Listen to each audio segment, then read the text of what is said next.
I need a mic. Yeah, thanks. So I told you that there's going to be basic and advanced. Obviously, you needed to hear what you heard today. What I'm going to be talking about is more advanced. The crown is something you should not start in your first few years in practice because you're going to create problems. You're not going to understand how it ages. You're going to have problems with it. So why even talk about it? Because you need to know about everything. So I'm going to talk about crown planning, design, and execution. And what's important, though, is how do you sell or inform a patient about something they can't even see? They don't even see that area. The way to do it is to present it from all sides, because when you do a crown transplant, you get benefits from all sides. The obvious one is the one on the right, which is frank baldness. You heard Vance talk about the movie theater effect. There's also, in addition to that, the roundness. You lose the contour from a side profile view. And from the front, the upper arc of the crown actually contributes to the visual density that you see from the frontal view as well. So that's important as well. Who's a candidate? Let's break it down. For me, the first thing is you have to be 35 years or older. Do you always have to be? No, but for the sake of the basic course, I think it's important to think about that number. Why is that arbitrary number present? Because of limited donor hair that's ongoing depleted and ever-expanding crowns where you can have this ring that could look weird. So it's very tempting to do a 25-year-old crown. And I'm not saying you should never do one, but I'm going to say you should never do one in your first 5 to 10 years of practice as you're starting to understand the dynamics of future hair loss. So this is a safe number. Is it always safe? No. You could have a big, ugly crown at 35 and limited donor hair, and you said, hey, I remember Sam said 35 years age. Check. No. You have to look at all those dynamics, but this is a nice lower limit of safety. Also, you have to help the patient understand the aesthetic frame to the face of the front. We talked about that in my consultation a couple days ago, is that oftentimes is really where the money is, so to speak, where the patient will get more bang for his buck. And if we don't explain that to the patient, they may be focused on the crown.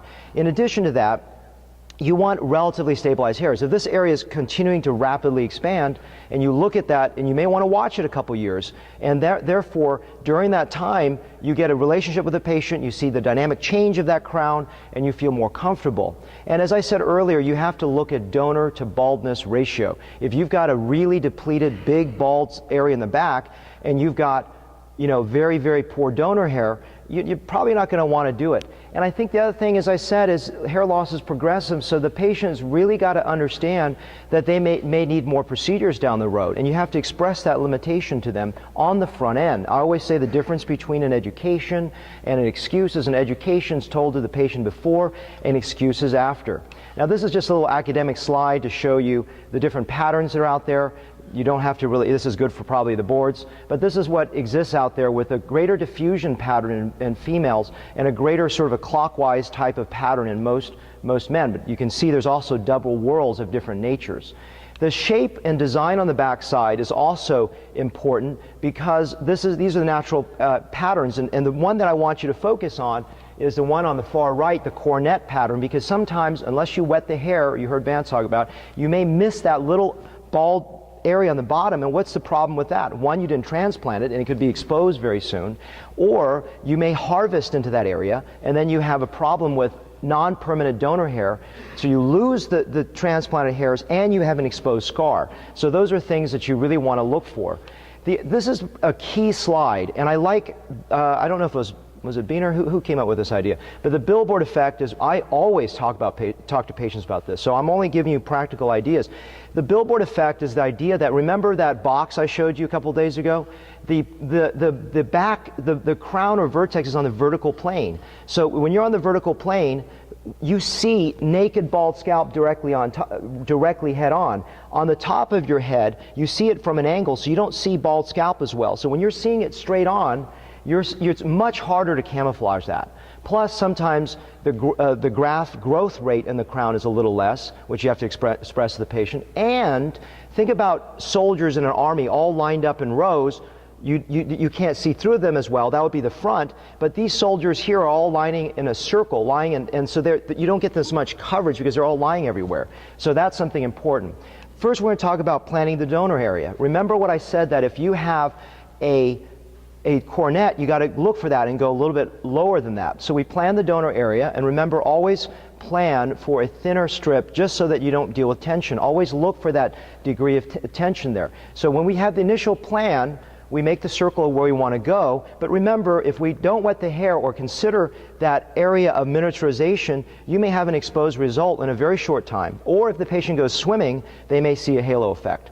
In the older patient, whatever that should be defined as, that's something maybe 45 or greater, etc., whatever that older patient is, and look at that stabilized pattern of loss over time, you may want to be more conservative, but the younger patient, you got to be a little bit more aggressive because you got to plan for future loss. You don't want them to come back in 2 years with this halo effect and a ring of baldness around what you previously transplanted.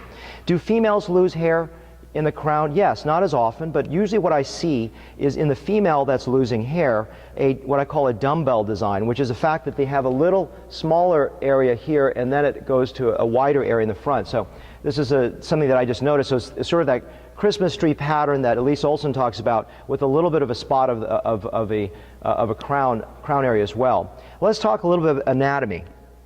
You have to divide this up so you have a language to discuss with patients, a language to discuss with your colleagues, and understand how to do this. So we're going to talk about planning based on these criteria. So you have the center whorl, okay, that's where it's whirling out, the upper arc, everything on the upper portion of the whorl, and the lower arc below it, and then transitioning. You heard the vertex transition zone or point where it goes from vertical plane to horizontal plane into the posterior mid-scalp. So remember that the transitions, I talked about how hair grows a couple days ago, and there are no abrupt transitions on the scalp. So as you start to create your whorl in the center, okay, you want the transitions to be seamless going out to the sides. And so this dotted line that you're seeing here is that transition arc where it goes from the whorl to join out to the side. So get your brain to start seeing those transitions. Let's talk about a preferred design. If the person is bald and you don't have to follow the whorl pattern, you have liberty to create whatever design you want. You can create a double whorl, you can create a clockwise whorl, you can create a counterclockwise whorl, but let's keep it simple. There's no reason to create double whorls if they don't exist. So you want to create the best design pattern that would be effective for a patient. Most people are right-handed, so they comb their hair this way. So I like to create a clockwise whorl. Why? Because the area where it's clockwise, again, this is an advanced topic, the hairs arch over the hair part, which is an area of visibility from the front view. Remember, you're affecting the front view. And it follows the sweep and the arc of how the hair is combed. So for that subtle reason, I tend to like to create clockwise whorls in right-handed patients with a part on that side. I would probably create the opposite one if the patient's from the other side. So this is to show you that dynamic here. So how do you break it down? I put it into areas of priority because as an artist, as you're designing this, you have limited amount of hair to do your work. So you don't want to get in a situation where you run out of hairs and you put all the priority ones in the non-priority zones and the non-priority zones in the priority zones. So the numbers are not the size of hairs, but priorities. For me, this upper arc, especially where it goes and reaches across here, is very powerful. Why? This is known as the cascade effect, which means that each hair that's planted travels a distance and it covers other bald areas. So areas that are near here are going to cover this arc better than, let's say, the hairs that are right there. And so priority zones for me are the upper arc. This is priority because it covers the lower arc. This is priority because it covers up this way, and this is probably the least priority. And that just means how you're going to distribute that density pattern of grafts, because if you put it all uniform, you're not really creating maximal effect of the grafts, but you don't want it to so lopsided that you're having this huge density here and nothing there. This is, again, more advanced topic, and these are taken from my textbook. So if you take a look at this, you don't want too large. These are size follicular unit grafts, so 2, 3 hair grafts, 3, 4, and there's usually typically very few 4s. And if you've got 1s, I typically double them, put 2 1s into a single site to make it what's called like a follicular pair, and make them 2 hair grafts. So this, I don't need 1 hair grafts here typically. Some people like to put 1s in the center. I typically like to use 2s and 3s mixed here, and then you can see that these areas of primary responsibility of density, I put larger grafts, and then smaller grafts I put into the areas of little lesser priority. What do I use? There's so many ways to do this. We talked about needles. I like doing that. I'm going to do a live demo for you in a moment, so make sure you have your glasses ready. And this is just to show you some pattern designs This one here is a counterclockwise right-sided whirl, and you can see the pattern going up, okay? And then this one here is a clockwise left-sided whirl, and you can see how the transition should be relatively seamless, where there's an abrupt angle change as you're going forward. The angle, remember, refers to the anterior-posterior directionality of the site. And I want to talk about angles. You saw in some of the earlier lectures this week this area here transitioning up here, but we didn't talk about what the transition is in the back. I really think that we talked about really, really low angles in the front. I think that's the take-home message. And when you're getting more advanced, I like high angles in the back, in the crown, for a couple reasons. One is I can pack them a little more tightly, okay? Because that way they're not, remember, if they're in a circle and they're splayed out like this, it's going to be harder to fit them close together when they're lying flatter. Plus, remember that side view I talked about? One of the reasons to do a crown is the arc going like this. You're going to miss that arc if you don't create a little bit more verticality in those. And also, as you come down, you're transitioning lower and lower. So just as much nature has not created changes abruptly going left to right, nature also has not created abrupt changes going from front to back. So it's a gradual lift and a gradual decrease. And so I just put this up there again to reinforce the concepts of why we're doing this. These are the three reasons that I typically create slightly higher angles, maybe 45 degrees or so in the crown, versus the front, which are 20, 30, 35 degrees there. And this is just a model of crown angles to show you this, of what I'm talking about. Let's do a case study, because what I want to do with this case study is not for you to memorize it, but I want you to see the artistry and the creativity that goes on when you're dealing with a transplant, because no two transplants are alike, and you can be effective in your thought process. So here's a gentleman that you see with a loss. He's got still enough wispy hairs that I can't create a crown however I want. I need to follow what he's doing here. This is the lower arc, upper arc, vertex transition zone going into the posterior mid-scalp, and the whirl going a clockwise pattern, slightly off-centered over to the right.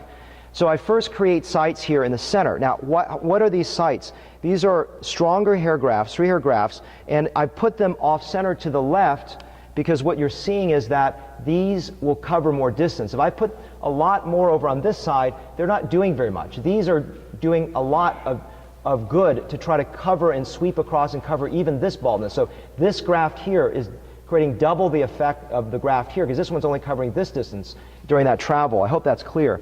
This is a little needle to show you where I put the center of the whirl, and then here is a schematic showing my 2 hair grafts in the center of the whirl, 3 hair grafts. I use difollicular unit grafts, which are paired follicular units. This is a little more advanced, going into the vertex transition zone, and then I ringed it with not so important 2 hair grafts across here, and so that you get the maximal effect. Before the age of EMR, electronic medical records, I draw for every patient I draw a pattern for my placers so they know how I designed it, and that way when I see a patient a year later I can remember what was my design. If you don't draw it out, you don't remember where everything was. And this is just after placement, as you can see. This is, and just as a point here, you see they're sitting about 1 millimeter above the skin surface, as Tina mentioned yesterday. There are many ways to position a patient. As a right-handed surgeon, I want to be as comfortable as possible doing this.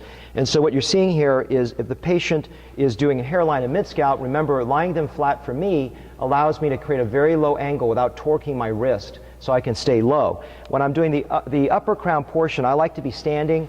I like my patient to be sitting upright so I can get those angles a little higher in this area and be comfortable.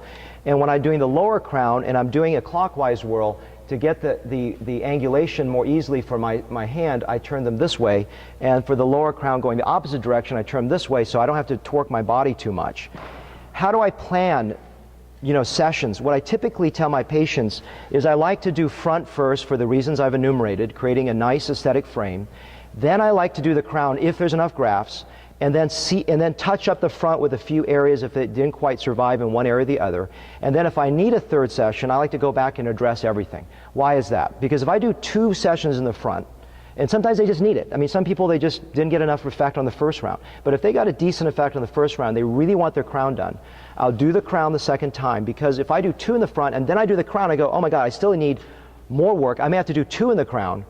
And so that way, it's a maximal way for me to plan multiple sessions for a patient with minimal number of sessions to get the same aesthetic result. Just here's a result. You can see from the back side. Is it super dense where you can't see loss? No. You have to set up expectations that are realistic. But you also get the benefit from the side view because you can see the flattening effect I talked about here that is lost. There's a gentleman that doesn't have a lot of density that I put back here, but he's had about 12 to 13 total sessions, including transplants and scalp reductions with a slot deformity.